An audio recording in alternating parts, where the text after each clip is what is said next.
네, 이 렌트비가 잡혀야 또 CPI도 잡힐 수 있을 텐데요. 네. 자, 오늘의 앵커 브리핑 저희들 첫 번째 소식부터 전해드리겠습니다. 맞습니다. 이렇게 렌트비가 계속 올라가다 보니까 첫 번째 포인트는 이번 주 내내 얘기했었던 것 같아요. 긴축에 대한 얘기. 네. 그러니까 긴축은 확실한 것 같습니다. 근데 어제는 왜 또 하락했느냐? 75bp 이상 긴축하는 거는 뭐 100%로 반영을 하고 있는데 예. 울트라 스텝, 즉 100bp 이상도 20%까지 올라오고 보다 이제 부담스러운 거는 9월 FOMC 끝나고서도 킹달러 시대가 끝나지도 않을 수 있겠다.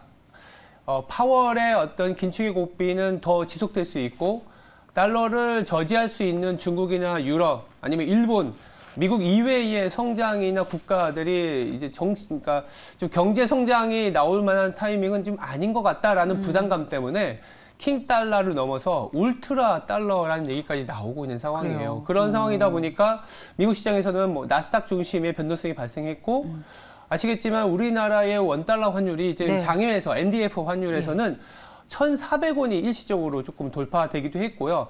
위안화 같은 경우에는 뭐 포치 저지 뭐 이런 얘기도 나왔지만 인민은행이 뭐 위안화에 대한 지준율을 내리는 그런 강한 조치까지 취했지만 치리안이 좀 뚫려버리는 그런 현상이 나타났습니다.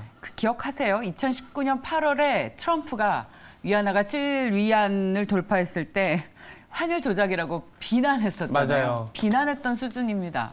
지금은 네. 뭐 환율 조작이 아니라 오히려 환율을 방어하기 위한 액션이 그렇죠. 나옴에도 불구하고 예.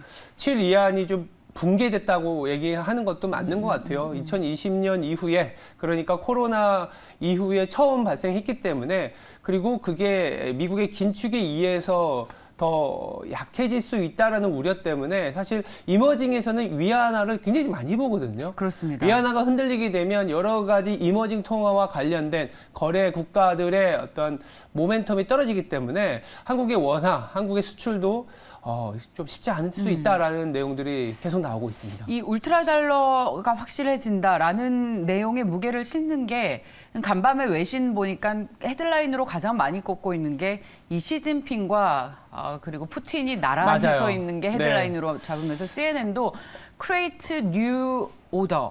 그러니까 아주 완전히 새로운 국제사회 질서가 형성이 된다.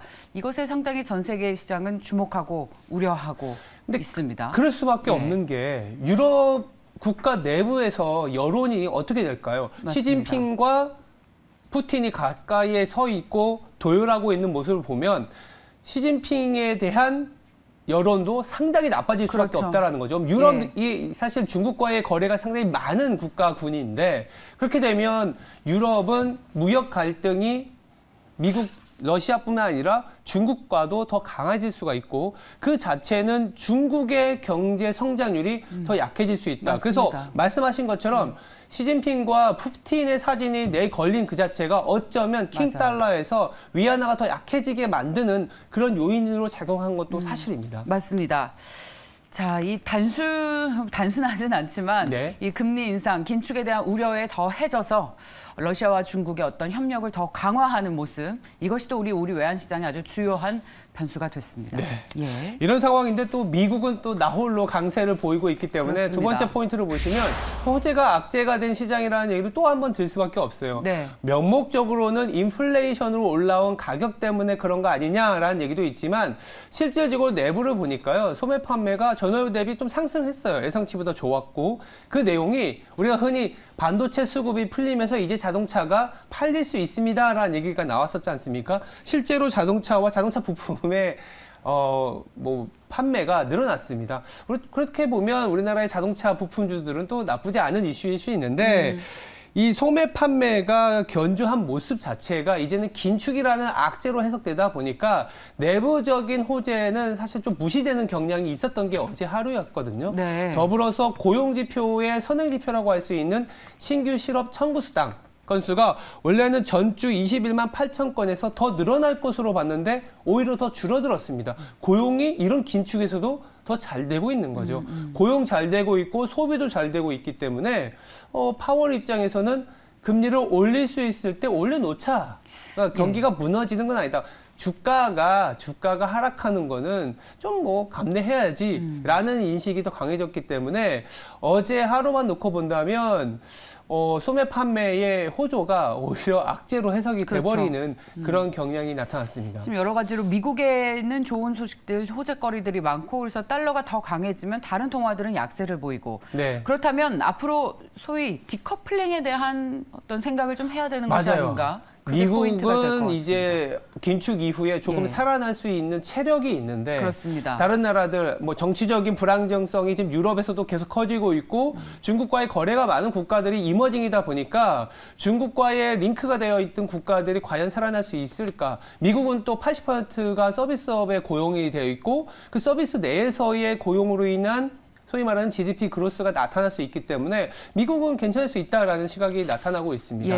다만 이제 그래도 전 세계적인 현상 중에 하나가 어제 미국에서도 나타났는데 이런 서비스업의 회복에 대한 기대는 좀 동일하지 않을까라는 생각이 들어요. 그래서 세 번째 포인트를 보시면 이번 주 내내 나스닥이 진짜 무서울 정도로 하락을 했잖아요. 근데 리오프닝과 관련된 주식들은 오히려 플러스를 보였습니다. 시장과 아예 다른 방향을 보인 건데요.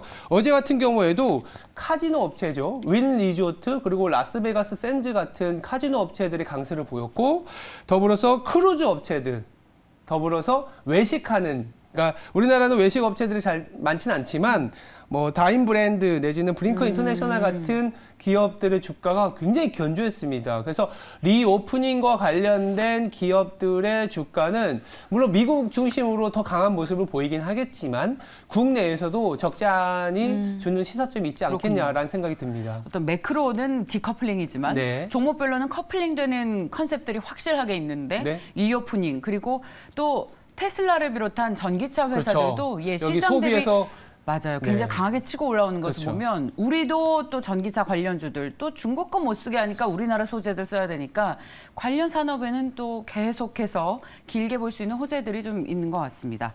네, 거시번수가 중요해지다 보니까 앵커 브리핑에서 어떻게 해석하는지도 더욱 중요해지고 있는 시점입니다. 자, 지금까지 앵커 브리핑이었습니다.